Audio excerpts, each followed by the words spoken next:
तो दोस्तों, अमेरिका की राजनीति और वैश्विक व्यापार में एक बार फिर से हलचल मच गई है।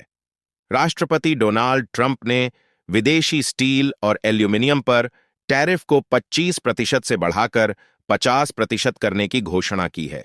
We are going to be imposing a 25% increase. We're going to bring it from 25% to 50% the tariffs on steel into the United States of America, which will even further secure.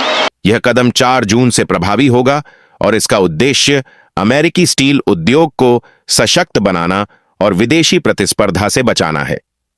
Pennsylvania के waste मिफलिन में US steel के मोन valley works Irwin plant में आयोजित एक rally के दौरान Trump ने इस निर्णय की घोषणा की। उन्होंने इसे ब्लॉकबस्टर डील करार दिया और कहा कि यह अमेरिकी मैन्युफैक्चरिंग को मजबूती देगा। ट्रंप ने यह भी बताया कि जापान की Nippon steel company US steel में 14 अरब 900 करोड़ का निवेश करेगी, जिससे अमेरिकी स्टील उद्योग को नया जीवन मिलेगा। हालांकि इस डील को लेकर कुछ अस्पष्टताएं हैं। ट्रंप इसे साझेदारी बता रहे हैं, जबकि कुछ रिपोर्ट्स में इसे अधिग्रहण कहा गया है।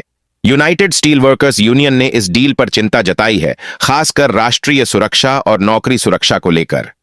हालांकि यूनियन के नेता ने इस डील का समर्थन किया है।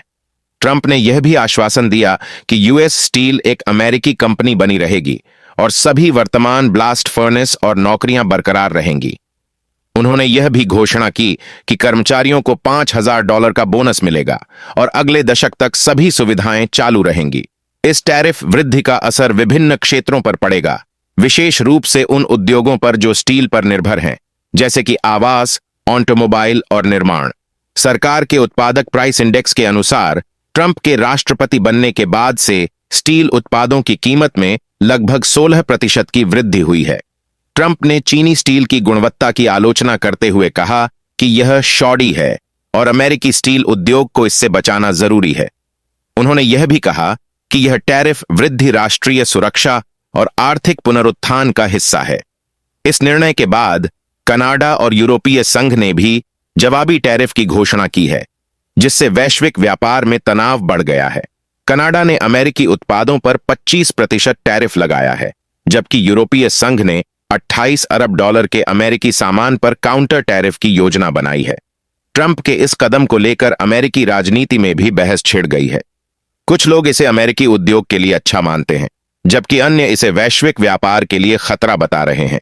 ट्रंप ने अपने समर्थकों से कहा कि यह निर्णय अमेरिकी नौकरियों की रक्षा के लिए जरूरी है और वह अमेरिकी मैन्युफैक्चरिंग को फिर से महान बनाएंगे। तो दोस्तों, यह था ट्रंप के टैरिफ वृद्धि का पूरा मामला।